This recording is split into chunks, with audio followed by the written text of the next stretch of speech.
So here, in 1 Samuel chapter 16, verse 19. Yes, so let's continue, 19 to 23. Then Saul sent messenger to Jesse and said, send me your son David, who is with the sheep. Okay, and Jesse took a donkey loaded with bread, a skin of wine, a young goat. Okay, so it's okay. Okay, so yeah. So David came to Saul and stood before him, and he loved him greatly and became his armor bearer. Now, David was serving in the local church with his gifts. Because the armor bearer, now the anointing is pushing him towards a particular place of service. And so Saul loved him. Continue to verse 22. 22, 23. Then Saul sent to Jesse, saying, please, let David stand before me, for he has found favor in my sight. And so it was, whenever the Spirit from God was upon Saul, that David would take a harp and play it with his hand. Then Saul would become refreshed and well, and the Spirit will depart from him. So David was ministering with his gift in Saul's palace. Second stage, in Saul's palace. So he served. But you see, all this time that he was serving, David was still very much connected to the sheep. That's why God chose him. He never left the sheep. So, you know what he was doing? Now, come to 1 Samuel 17, verse 15. Look at David. But David occasionally went and returned from Saul to feed his father's sheep at Bethlehem. They could not just take the guy away from the sheep. Even this one, the king had taken notice of him and had called him into service, that you can say that he has received some promotion. And yet he was still thinking about his father's sheep because he had not yet been separated from his father's sheep completely.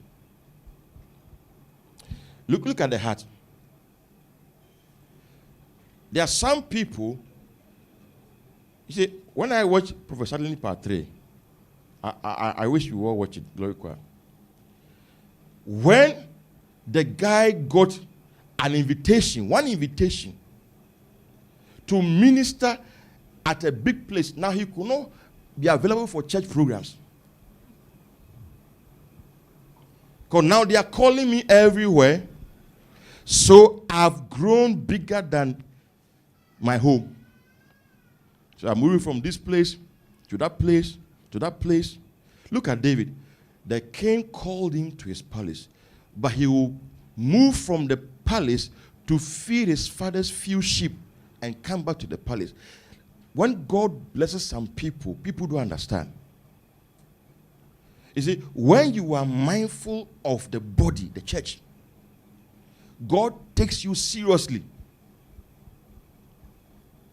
That when you are distracted by money and by fame, and sometimes God will give you some promotion as a foretaste. It's not yet time, but I want to see how you behave. And especially when the prophet Samuel said you will be king. Now, a king has called you into the palace. We of the generation will say, well, that is the fulfillment of the prophecy. He said, I will be king. Now, I'm getting closer to the palace. We don't know that if God says you will be king, it will not be through the palace. It will be through the wilderness. He may give you a foretaste by getting you closer to the palace. But David was not deceived. He was driven away from the palace. A time came he was running, sleeping in caves, as if he was not anointed. After that, then God said, now you now qualify to sit on the throne. The fact that you are closer to Saul does not mean you are closer to your dream or your the anointing. It's just a foretaste. And sometimes we allow that. You will see somebody who is doing well, serving the local church with his gifts. Then before long, see, this one inviting him here, inviting him to preach here.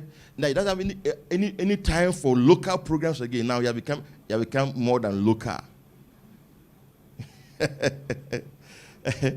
We can't bother look at, let's say, when I was teaching children, I had the opportunity to be preaching in National Women's Convention of our church. Youth ministry will invite me. This one invite me. And I was preaching, but I never left the children's ministry. Never left. I will always go. If you're looking for me, you come and find me there. Because that was my place of service. You don't say, well, because they have invited me to go and preach at National Women's Convention, so now all these small boys, children, boys and girls, you can't waste my time, I don't have time for you guys. Can you imagine? David did not fall into that temptation, that trap. He was always identified with the sheep. Listen, David was always, that's why God said, this one is a man after my heart. You will always identify David with the sheep. No matter how high he rose, he was still a shepherd at heart.